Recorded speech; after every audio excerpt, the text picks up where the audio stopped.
Buenas tardes, mi nombre es Carolina Conde Cocle y el nombre de esta ponencia es Mutualismo y Simbiosis. Los microorganismos que habitan un ecosistema van a presentar distintos tipos de asociaciones e interacciones entre las especies. A veces vamos a encontrar diferentes especies bacterianas asociadas o también podemos encontrar interacciones entre bacteria y otra clase de organismos como lo pueden ser levaduras, mohos, algas, protozo e incluso las plantas. Otro tipo de asociación son los hongos con plantas, como es el caso de las micorrizas.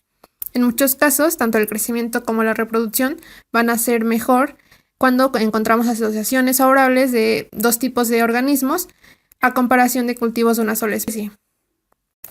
Y como se menciona en el título de la ponencia, tenemos mutualismo y simbiosis. El primero es la vida en común de dos o más organismos en beneficio mutuo, pero no implica necesariamente el contacto físico. En cambio, la simbiosis es una asociación específica entre dos tipos de organismos que están en contacto físico. Generalmente, el microorganismo de menor tamaño va a ser el simbionte, y este va a vivir dentro o va a estar adherido a la superficie del de mayor tamaño, que se conoce como hospedador. También es importante mencionar que la simbiosis no siempre implica un mutualismo. El hospedador va a ser un organismo eucariótico y puede mantener al simbionte, que puede ser una eubacteria, un actinomiceto, un hongo, una alga, etc., de forma intracelular, o lo puede albergar en el interior de las cavidades u órganos. También tenemos la sintrofia, que es una acción cooperante de dos microorganismos con metabolismos complementarios.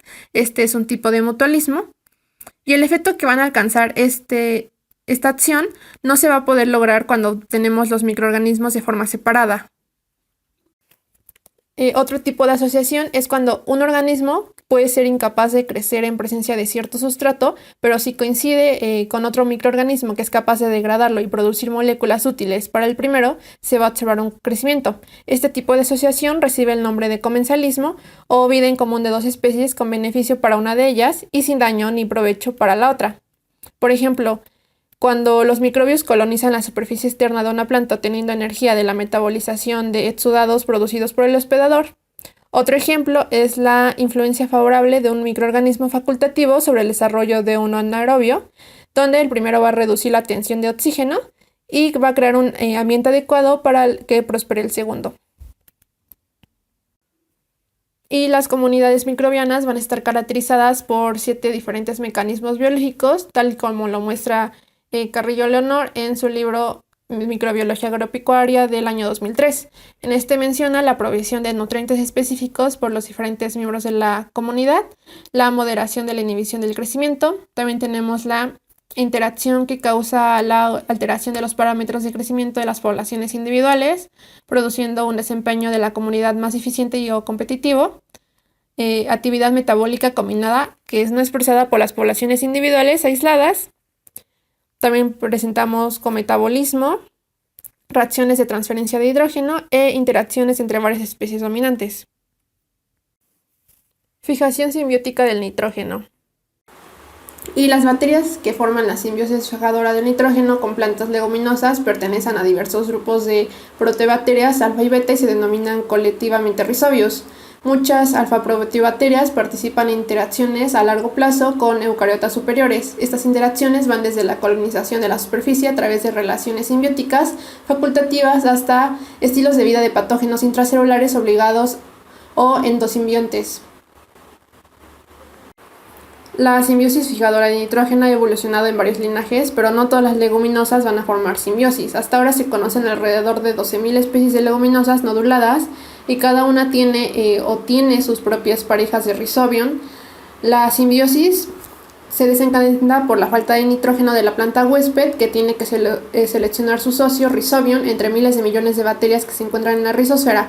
Esto se logra mediante la secreción de moléculas señalizadoras de flavonoides desde la raíz, que actúan como quimioatrayentes, pero lo más importante es que participan inductores de los genes de nodulación de rhizobium.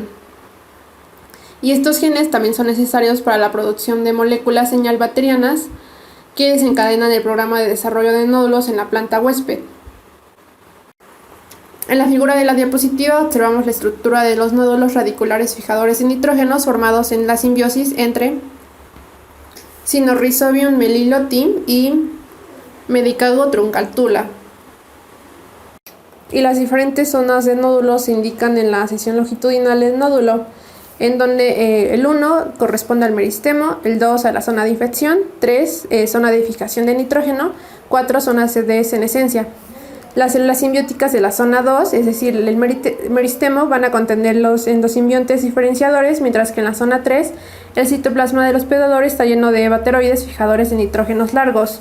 Los endosimbiontes teñidos son CYT09 que tienen fluorescencia verde. Una particularidad de las plantas leguminosas es su capacidad para asociarse con bacterias fijadoras de nitrógeno pertenecientes a los géneros Rhizobium, Sinorhizobium, Bradyrhizobium y Azorhizobium, por mencionar algunos. Esta simbiosis se traduce en el desarrollo del nódulo, en cuyo interior las bacterias se van a multiplicar y transforman el nitrógeno del aire en amonio. Posteriormente, la asimilación de este amonio por parte de las plantas les va a permitir crecer en suelos pobres en nitrógeno.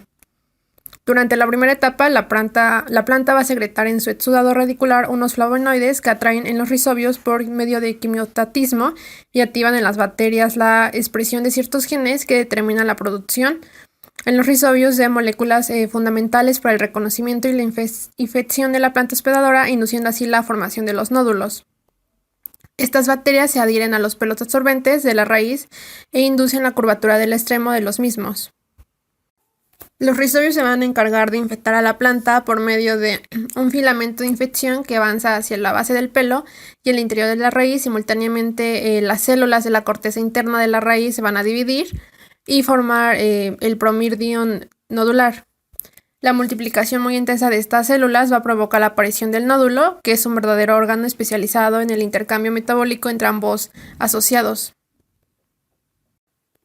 En la diapositiva podemos observar una tabla donde se muestran algunas especies de bacterias fijadoras de nitrógeno en simbiosis. Las simbiosis tanto entre rizobios como leguminosas son muy específicas. Por ejemplo, Rhizobium leguminosarum induce la nodulación en el poropo, pero no en la alfalfa. Las bacterias no se van a mezclar con los orgánulos citoplasmáticos, sino que se van a mantener confinadas por medio de simbiosomas, que son vesículas protegidas por medio de membranas. Los simbiosomas del lupino tienen una sola bacteria, mientras que los de las hojas contienen varias. Una membrana del simbiosoma actúa a modo de barrera que controla el flujo de ácidos carboxílicos. Estos van a constituir la fuente de carbono para los bacteroides. Tales ácidos van a proceder de la oxidación de azúcares sintetizados en las hojas por medio de la fotosíntesis. Durante el proceso de formación de los simbiosomas, las bacterias se van a transformar en bacteroides que expresan diversas proteínas específicas como es la enzima nitrogenasa y algunos citocromos. Las células intersticiales, sin afectar, intervienen en las últimas etapas de la síntesis de uroides, asparagina o glutamina, por medio de la incorporación del nitrógeno fijado. Estas se van a exportar hacia la parte aérea a través de los vasos del xilema. Para que los nódulos de las leguminosas fijen el nitrógeno es imprescindible que contengan legemoglobina, que es un grupo hemo sintetizado por el vegetal. Por ende, la fijación del nitrógeno va a requerir gran cantidad de energía que se va a producir en los bacteroides durante la oxidación de los ácidos dicarboxílicos, y la legemoglobina transporta el oxígeno a una concentración baja pero estable que va a permitir mantener una elevada actividad respiratoria sin afectar lo que es la nitrogenasa, ya que esta enzima se va a inactivar en presencia de oxígeno. La rizosfera de algunas plantas también contienen acumulaciones de bacterias fijadoras, tal es el caso de Azotobacter paspali sobre la superficie de la raíz de Paspalum notatum y Azospirillum brasiliensis en la caña de azúcar. Las bacterias se van a hallar en el espacio intercelular del córtex radical en una simbiosis donde se benefician los dos participantes de la asociación. Por otra parte, el helecho de agua azola contiene a la cianobacteria Annabella azolae en las cavidades de las hojas. También existe el caso de varias dicotiledonias que no pertenecen a las leguminosas, pero también contienen nódulos en las raíces capaces de fijar nitrógeno. En la mayoría de estos casos se trata de actinomicetos del género Franquia. Un inoculante para enriquecer el suelo con la bacteria simbiótica deseada también debe de contener altas concentraciones celulares en un sustrato que favorezca largos periodos de supervivencia sin pérdidas de las características fisiológicas del mismo. Y no todas las cepas infectivas en un hospedador particular van a ser capaces de fijar nitrógeno debido a la interrelación varietal o a la interacción con los suelos y el sistema de producción. por lo que la cepa seleccionada debe ser genéticamente estable, tener una alta competencia frente a las cepas menos eficientes propias del suelo y crecer en los medios corrientemente utilizados en la industria y que pueda sobrevivir en el soporte a las condiciones de comercialización. Un ejemplo de soporte empleado es la turba estéril, donde el almacenamiento refrigerado del producto y el control de calidad le permiten mantener altos niveles de rizobios vivos en la distribución del inoculante. Esto se traduce en un incremento de rizobios por semilla. Micorrizas. Una de las funciones más importantes de las micorrizas, que son las asociaciones entre hongos y plantas, es absorber los elementos minerales menos móviles del suelo, como son el fosfato, el cobre y el zinc, y transferirlos a la planta hospedadora, así como el amonio. La planta proporciona a su vez azúcares al hongo. Las etomicorrizas se van a caracterizar por una modificación de la raíz que pierde sus pelos absorbentes. En este caso, el hongo rodea la raíz con un manto de filamentos, del cual parte una red micelial externa que se va a extender por el suelo y una red micelial interna que penetra la raíz en el espacio intercelular. En este caso, los hongos que están implicados son macromicetos, que solamente en simbiosis pueden formar fasidiomas o ascomas. También tenemos el caso de las endomicorrizas, donde el micelio entra en la raíz, donde inicialmente es intercelular, luego va a penetrar en las células y se va a ramificar formando los arbúsculos, que son más o menos digeridos por el hospedador, y unas vesículas. Los hongos de las endomicorrizas son micromicetos. Y en la diapositiva podemos ver el ejemplo de una endomicorriza vesicular-arbuscular y el aspecto de una etomicorriza. Y a continuación se muestra la bibliografía empleada.